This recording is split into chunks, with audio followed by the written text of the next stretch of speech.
बिस्मिल्लाहिर्रहमानिर्रहीम। अस्सलाम वालेकुम नाज़रीन, फरवाज़ एनबी न्यूज़ के प्लेटफॉर्म से मैं आपका मेज़बान नवाज भुट्टो आपकी खिदमत में हाजिर। नाज़रीन, अचानक पाकिस्तान पीपल्स पार्टी की टोन क्यों चेंज हो गई, क्यों उनके बयानिए में अचानक से फर्क आ गया है, और क्यों पीएमएल-एन के खिलाफ जिस तरह पीएमएल-एन से मुतालिक बात की जा रही थी वो अब नहीं की जा रही। और इसके अलावा हम बात करेंगे कि अपना पीएमएल-एन जो सिंध को फतह करने निकली है, क्या सच में पीएमएल-एन और जो इनकी इत्तेहादी जमातें हैं क्या वो सिंध को फतह कर पाएंगी?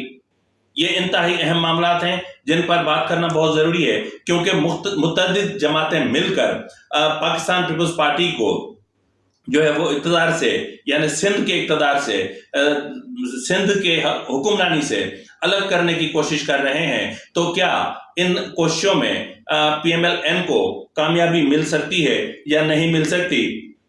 क्या पीएमएल-एन का जो वफद आज जो है वो क्या अपना बहादुराबाद जाएगा एमक्यूएम के मरकज, क्या एमक्यूएम उनको पॉजिटिव रिस्पांस देती है या नहीं देती, या इनकी राब्ता कमेटी में क्या मामलात हुए हैं, इस पर भी हम बात करेंगे। और बात करेंगे कि क्या नवाज शरीफ और मौलाना फजल रहमान के दरमियान कोई मुलाकात भी शेड्यूल्ड है। इन तमाम उमूर पर नाज़रीन हम बात करेंगे। अगर आपको मेरा प्रोग्राम अच्छा लगे तो मेहरबान करके इसे सब्सक्राइब करना, लाइक करना और शेयर करना मत भूलिएगा। बेल आइकन दबा दीजिएगा ताकि आप तक बर वक्त वीलॉग्स मेरे पहुंचते रहें। और ये आपका सब्सक्राइब करना मेरे लिए बहुत बड़ी हेल्प होगी, बहुत बड़ी मदद होगी। कैसे, क्यों, ये कुछ चीजें लफ्जों में नहीं बताई जाती। तो बहरहाल हम चलते हैं अपने प्रोग्राम की तरफ। तो नाज़रीन, पाकिस्तान पीपल्स पार्टी का अचानक जो लेवल प्लेइंग फील्ड का मुतालबा था उससे बिलावल भुट्टो जरदारी हो या आसिफ जरदारी हो, वो खामोश हो गए हैं। इस वक्त तक वो खामोश हैं, हत्ता कि 30 नवंबर को, मेरे ख्याल में 30 नवंबर को ये कोयटा बिलावल भुट्टो जरदारी पाकिस्तान पीपल्स पार्टी के योम तासीस कोयटा में मनाएंगे। अब जब वो कोयटा में योम तासीस मनाने जा रहे हैं तो क्या वहां के कबायली सरदार भी पाकिस्तान पीपल्स पार्टी में शमूलियत ऐलान करेंगे या नहीं करेंगे, इस पर हम बात करेंगे। लेकिन सबसे पहले हम बात करते हैं कि आखिर क्या हुआ कि इनकी टोन क्यों चेंज हो गई, आखिर क्या हुआ कि इनका लबो लहजा तब्दील हो गया, आखिर क्या हुआ ऐसा कौन सा प्रेशर आया कि इन्होंने पीएमएल-एन से मुतालिक बात करना छोड़ दिया। आखिर ऐसी क्या वजह हुई कि मौलाना फजल रहमान से इत्तेहाद के लिए हाथ मिलाने के लिए तैयार हो गए हैं। तो ये इंतहाई अहम और नाजुक मामला है। नाज़रीन, जिस शख्सियत ने अपना रावलपिंडी से, समझ लें यार, रावलपिंडी से इस्लामाबाद जहाज में आकर जरदारी साहब को समझाया था, उन जराये का कहना है, ये जराये का कहना है, मैं कंफर्म नहीं कर रहा हूँ, ये इत्तलात हैं। ये एक पीपल्स पार्टी की जो कोर कमेटी है या जो अहम सरकर्दा रहनुमा है, उनके अंदर ये चीज गर्दिश कर रही है कि उनकी कोई कॉल आई थी और उन्होंने इनसे कहा कि आप अपने जो है वो मतलब लिमिट्स क्रॉस ना करें, इस हद तक आगे ना जाएं कि कल अगर आपको साथ बैठना पड़े तो फिर आपको दुश्वारी का सामना करना पड़े या फिर आपको गर्दन झुकानी पड़े। तो बहरहाल जहां बिलावल भुट्टो जरदारी और आसिफ जरदारी ने पीएमएल-एन के मुतालिक बात करना है, सब गुरेज करना शुरू कर दी है, जिस तरह लेवल प्लेइंग फील्ड की अब बात नहीं की जा रही, तो दूसरी तरफ इस्टेब्लिशमेंट की तरफ दोस्ती का भी हाथ बढ़ाने क्या बाकायदा ऐलान किया गया है। अब देखना यह है कि इस्टेब्लिशमेंट पाकिस्तान पीपल्स पार्टी की इस मुफाहमती जो एक कोशिश है उसका किस तरह और क्या जवाब देती है। ये इंतहाई अहमियत का हामिल मामला है। दूसरी तरफ नाज़रीन, पीएमएल-एन सिंध को फतह करने के लिए निकल चुकी है, यानी पीएमएल-एन अब सिंध को फतह करेगी। अब मैं आपको थोड़ा सा बता दूं कि जो 2018 के इंतखाबात का मैं अगर जायजा लूं तो उसमें जीडीए ने कौमी असेंबली की निशस्तों की बात कर रहा हूं, सिर्फ 3 निशस्तें हासिल की थीं, ये भी इनकी अपनी इलेक्टेबल्स की निशस्तें हैं। इसके अलावा एमक्यूएम ने मजमूई तौर पर सिर्फ 7 निशस्तें हासिल की थीं। 2013 में एमक्यूएम को 23 निशस्तें मिली थीं। ये अपने आप में एक हैरान कुन चीज है یعنی 2018 میں 7 اس لیے ملی کہ اس میں پی ٹی آئی کو ایم کیو ایم کی تمام نشستیں ان کی گود میں ڈال دی گئی تھیں. تو اس وقت اگر ہم سچویشن دیکھیں جو اس وقت کرنٹ صورتحال ہے تو اس میں سندھ اسمبلی کی جو مجموعی طور پر نشستیں بنتی ہیں وہ ہیں جی تقریباً 130 میں سے کم و بیش 47 جو ہے وہ شہری یعنی کراچی یا شہری علاقوں کی ہیں اور باقی سب دیہی علاقوں کی ہیں. اس طرح اگر ہم دیکھیں تو دیہی علاقوں کی جو نشستیں بنتی ہیں سندھ اسمبلی کے حوالے سے وہ 83 ہیں. وہ یعنی ایک 130 میں سے اگر ہم 47 مائنس کر دیں تو میرے خیال میں 83 ہی بچتا ہے. تو 83 نشستیں اور جبکہ حکومت سازی کے لیے جن نشستوں کی ضرورت ہے وہ ہیں صرف 85. تو پاکستان پیپلز پارٹی کی جو ٹھیک ہے میں مانتا ہوں پاکستان پیپلز پارٹی نے کرپشن کے ریکارڈ قائم کیے ہیں.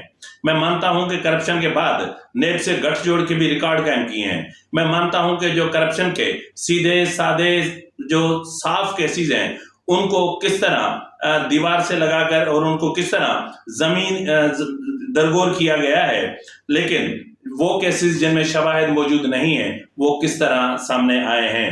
تو بہرحال اس وقت جو آصف زرداری کے کزن یا خالہ زاد بھائی ہیں وہ پاکستان پیپلز پارٹی کو سندھ کے اقتدار سے الگ کرنے کے لیے سرگرم ہیں، اور دوسری طرف ایاز صادق، سعد رفیق بھی جو ہے وہ کراچی پہنچ چکے ہیں اور انہوں نے JUI سے یعنی جو ملاقات کی ہے راشد سمرو سے.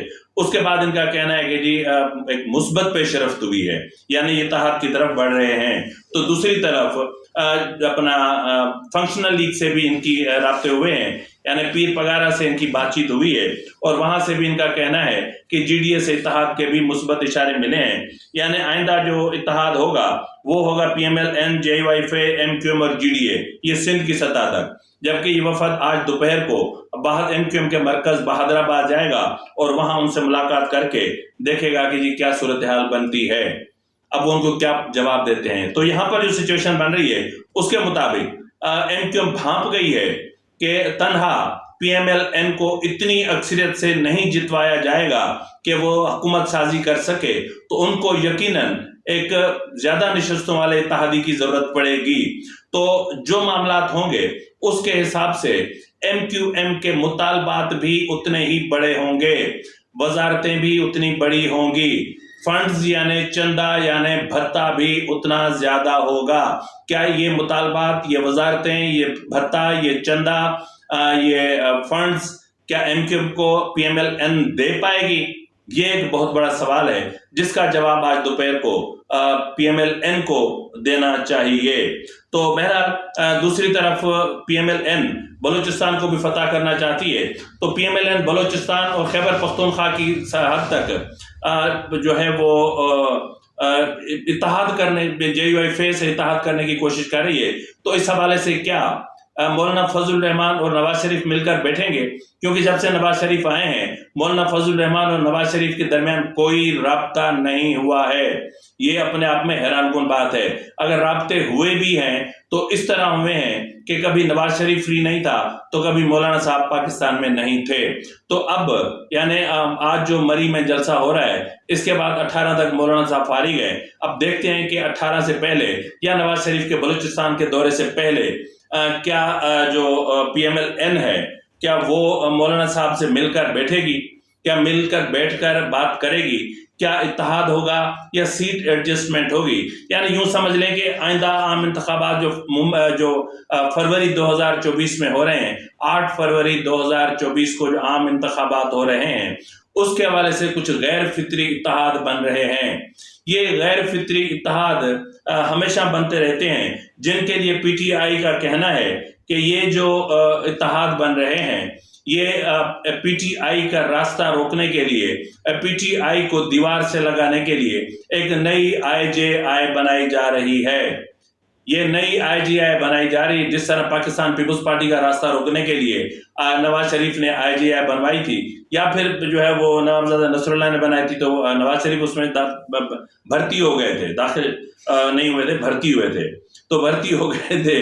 تو اسی طرح اب بھی ممکن ہے کہ جس طرح PTI کے جو خدشات ہیں وہ درست ہوں. اور PTI نے اس حوالے سے आज गुज़िश्ता रोज जो एक ट्वीट करके जिस तरह इलेक्शन कमीशन को लताड़ा है और जिस तरह इलेक्शन कमीशन पर इल्जाम आयद किए हैं, उसके बाद ये अब इशारे साफ होना शुरू हो गए हैं कि अगर गिरफ्तारियां धड़ाधड़ होना शुरू होती हैं, अगर अहम रहनुमाओं की गिरफ्तारियां शुरू होती हैं, अगर बुशरा बीबी की गिरफ्तारी हो जाती है, अगर इमरान खान के को भी अल कादिर ट्रस्ट केस में नेब अपनी तहवील में ले लेता है, क्योंकि इमरान खान ने खुद अपने पांव पर कुल्हाड़ा मारा, यानी नेब तरामीम को सुप्रीम कोर्ट में चैलेंज करके पहले जिस तरह 30 दिन का जो नेब के पास मुलजिम को रखा जा सकता था और फिर जो तरमीम करके उसको 7 दिन किया गया था, अब इमरान खान की दरख्वास्त पर जो है वो इमरान खान को पता ही नहीं था कि मैं जिस टहनी पर बैठा हूं उसी को काट रहा हूं, तो इमरान खान ने बंदियाल और इनका जो गठजोड़ था, आपको पता है हमख्याल ग्रुप का,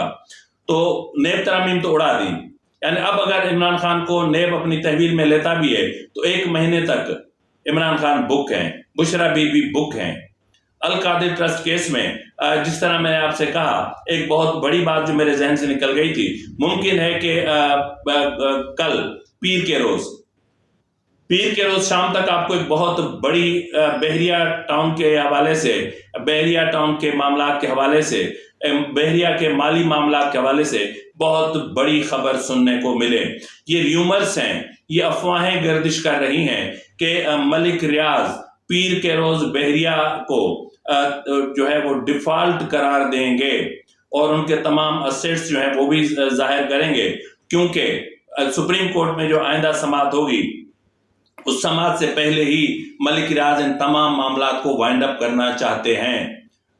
तो इस हवाले से जो बहरिया में जो प्रॉपर्टी की जो प्राइस है वो आसमान से जमीन से भी नीचे चली गई है, यानी तबाही मच गई है।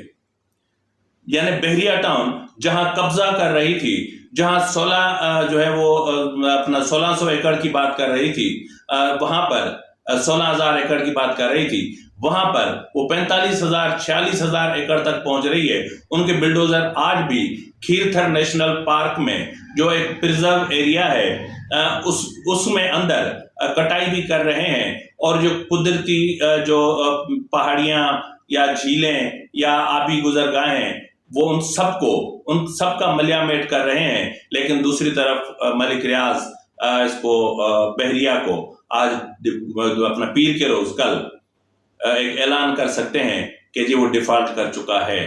फिलवक्त के लिए इतना ही, मिलते हैं अगले व्लॉग में, तब तक इजाजत दीजिए। फी अमानिल्लाह।